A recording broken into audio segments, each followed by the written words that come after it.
penyaluran sedekah kita ini tepat sasaran. Kan banyak itu anak-anak yatim, anak-anak duafa dikasihkan ke anak-anak panti asuhan, atau nitip tolong ini kasihkan ke si Oga Ogi atau si Jeffrey kayak gitu ya kan.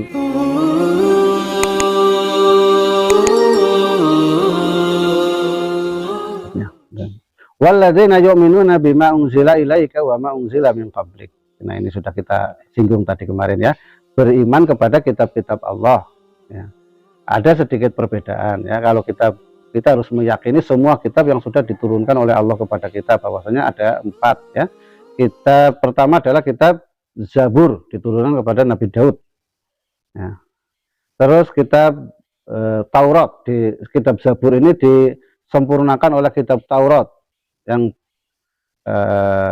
ada 10 perintah, salah satunya isinya 10 perintah di kitab Taurat yang diberikan kepada Nabi Musa. Kitab Taurat ini diturunkan, disempurnakan dalam kitab Injil yang diturunkan oleh kepada Nabi Isa alaihissalam. Dan kitab Injil ini disempurnakan lagi sekumplit-kumplitnya gitu ya kepada Nabi Muhammad dalam bentuk Al-Quran ya. Perbedaannya Al-Quran dengan ketika kitab pendahulunya, kalau ketika kitab pendahulunya kita hanya diperintahkan untuk mengimani saja, meyakini bahwasanya Allah Subhanahu wa taala pernah menurunkan wahyunya kepada Nabi Daud, Nabi Musa, Nabi Injil. Tidak ada kewajiban untuk mengamalkan. Saya mau mengamalkan kitab Injil lah, itu nggak ada kewajiban, malah justru nggak boleh. Nah terus, tapi kalau terhadap Al-Quran kita tidak hanya dituntut untuk mengimani saja, tapi kita dituntut untuk mengamalkan, bahkan menyebarkan, ya, mendakwahkan. Nah, balihu ani walau ayah, ya, sampaikan dariku walaupun satu ayat. Kita tahu bahwasanya kita hafal satu ayat, yang kita tahu bahwasanya ayat itu adalah ayat Al-Quran, pasti ambil dari ayat Al-Quran. Kita tahu terjemahnya, kita tahu mungkin maksudnya apa, harus kita sampaikan kepada yang lain, walaupun itu hanya sekedar Bismillahirrahmanirrahim, gitu ya. Diajarkan kepada anak-anak Bismillahirrahmanirrahim. Kalau mau makan, kalau mau mengerjakan sesuatu dan sebagainya, kita ajarkan kepada orang lain, terutama anak-anak kita, gitu ya, anak-anak kita. Bahkan ada kisah begini ya. Kisah ini insya Allah mutawatir, gitu ya, mutawatir. Ada 2 kisah yang ingin saya sampaikan. Pertama, istri dari pendiri Gontor, atau mungkin istri dari pengelola Gontor. Nah, suaminya kan sudah punya pondok pesantren dengan ribuan alumni, bahkan mungkin bisa juga dihitung ya ratusan ribu lah, kayak gitu ya. Gontor dengan negara ini lebih duluan Gontor, gitu ya. Nah, berdirinya maksudnya. Nah, terus istrinya ini nggak punya pekerjaan apa-apa, gitu ya, nggak apa namanya, ya hanya cuman sebagai nyai saja, gitu ya, mungkin hanya menuntun anak-anak. Dia berpikir, kok suami saya pahalanya banyak banget ini, gitu ya. Lalu apa, punya pendidikan KMI luar biasa banyaknya kayak gitu, santrinya pahalanya udah besar. Apa ya kira-kira yang saya bisa, gitu ya. Maka dia bikin sekolah pendidikan anak, gitu ya. Mungkin kalau sekarang ya PPQ atau mungkin PAUD, gitu. Apa yang diajarkan? Dia hanya ingin mengajari anak-anak itu kan untuk anak-anak para ustadz, gitu ya, anak-anak para ustadz, terutama untuk anak-anak para ustadz tadinya. Nah, mereka yang diajarkan adalah Al-Fatihah, gitu ya, Al-Fatihah. Supaya apa? Dia berpikir bahwasanya nanti Al-Fatihah ini akan dibaca sehari minimal 17 kali. Ya. Berarti kalau orang ini, santri saya yang masih kecil ini, yang masih belum bisa ngomong dengan lancar, atau mungkin belum punya hafalan, dia bisa membaca Al-Fatihah yang ngajari saya, berarti selama hidupnya dia baca Al-Fatihah, saya masih dapat pahalanya. Ini jadi ustadz ngajarkan kepada 1000 santri. 1000 santri itu bisa baca Al-Fatihah karena ustadz ini, saya masih dapat bagian 1001. Padahal santrinya banyak, umpamanya alumni TK ini ada 1000, 1000 itu mengajarkan 1000 orang lagi sudah ratusan ribu, gitu ya, gitu ya. Nah, kalau kita juga punya minimal punya begitu, jangan sampai anak kita diajari bisa baca surat Al-Fatihah yang ngajari guru PAUD atau guru TPQ. Nanti pahalanya untuk orang lain, kayak gitu ya. Atau minimal saya yang membelikan susu kayak gitu, membelikan susu, saya yang ngasih makan sudah sampai puluhan tahun, dia dia dapat pahala, malah pahalanya yang dapat bagian orang lain. Baca Al-Fatihah yang dapat bagian orang lain. Pokoknya saya harus dapat bagian dari anak saya. Ya, gitu Pak Wahyu. Nah, begitu juga ada saya juga dapat kisah istrinya Ustadz Umar Mita itu ya, jangan viral juga gitu ya.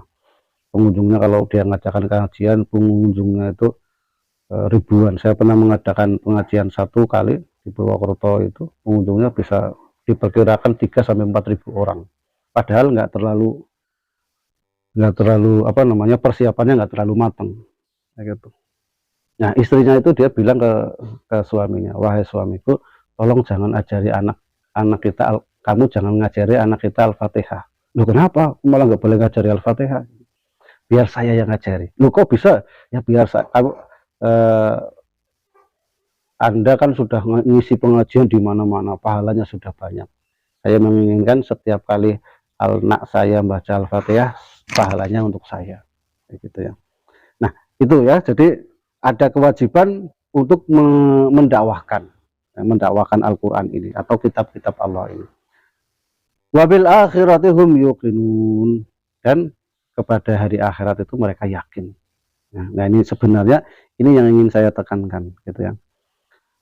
Bahwasanya keimanan kepada hari akhir itu adalah sebagai awal dari segala bentuk kebaikan, gitu ya, kebaikan.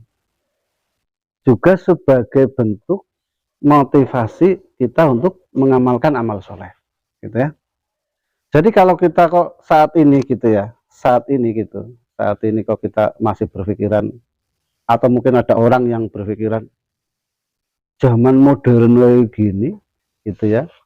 Zaman modern kayak gini, semuanya serba digital, begitu, semua bisa dikerjakan dan bisa terlaksana, gitu ya. Dulu itu kan orang terbang kayak gitu kan mustahil kelihatannya, tapi sekarang bisa dengan adanya pesawat, kayak gitu ya. Dulu ngomong jarak jauh kelihatan mustahil, gitu ya, bisa tapi dengan kabel. Tapi sekarang ngomong jarak jauh tanpa kabel bisa. Jadi, wow. Kalau dulu kan seperti bisa, itu bantuan setan apa yang ngomong di sini yang di negara lain bisa, gitu ya. Tapi ternyata sekarang bisa ini ya. Berarti kan sekarang zamannya zaman modern, zaman teknologi, udah kuno itu kalau membicarakan akhirat. Nah, ini salah besar. Nah, ini ya yang ingin saya tekankan di sini. Kalau kita masih punya pikiran seperti itu, maka kita salah besar, gitu ya, salah besar. Kenapa? Karena akhirat ini adalah hak dan pasti terjadi, gitu ya, pasti terjadi. Maka kita harus mempersiapkan ini hari akhirat, gitu ya, hari akhirat dengan sebaik-baiknya. Jangan sampai kita berhasil di dunia tapi celaka di akhirat. Kalau keyakinan keimanan kepada hari akhir ini adalah sebagai sumber dari kebaikan, sebagai bentuk sumber dari amal soleh, sebaliknya juga tidak beriman, tidak meyakini akhirat ini juga sebagai sumber dosa, sebagai sumber kerusakan. Contohnya saja lah sekarang ya, di pemerintah saja lah, atau mungkin di kalangan ya, mungkin sekarang ini, dalam kehidupan sekarang ini terjadi korupsi luar biasa kan, sampai untuk bantuan itu dikorupsi, jumlahnya berapa, triliunan atau miliaran, ratusan miliar atau ya. Itu kan apa? Saya yakin dia itu nggak, saat beramal itu ya, saat korupsi itu, saat tanda tangan atau saat manipulasi data itu, saya yakin tidak sedang beriman kepada akhirat. Ya, dia dia nggak yakin bahwasanya dia itu nanti akan hidup kembali, atau dia tidak yakin bahwasanya dia itu dunia ini nanti akan berakhir dan setelah dunia ini hancur akan dibangkitkan, itu nggak yakin. Mengapa orang bermaksiat kayak gitu ya, mencuri dan sebagainya ataupun membunuh, dia juga saya yakin nggak beriman kepada hari akhirat, gitu ya. Mengapa dia segala bentuk kejahatan lah ya, pasti dia tidak, saat dia mengerjakan, dia tidak beriman, tidak meyakini tentang adanya akhirat ya. Nah, maka idealnya gitu ya, idealnya inilah yang harus kita pertebal gitu ya, pertebal keimanan kita kepada akhirat. Itu adalah keimanan yang harus kita usahakan dan harus kita perbaharui setiap saat.